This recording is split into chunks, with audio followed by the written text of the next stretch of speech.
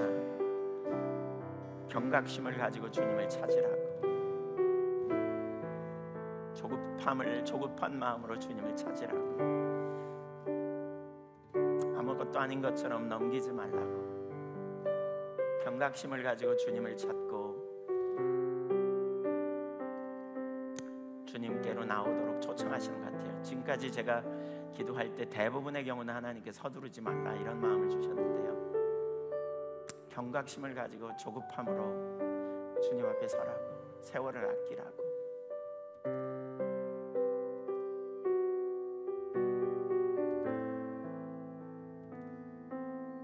하나님 앞에 여러분 그런 결단을 좀 하실 필요가 있는 것 같아요. 경각심을 가지고 내가 주님 얼굴을 구하고 주님을 기다리고 우상을 제하고 하나님 나라와 영광을 위해 내가 살기를 작정하고,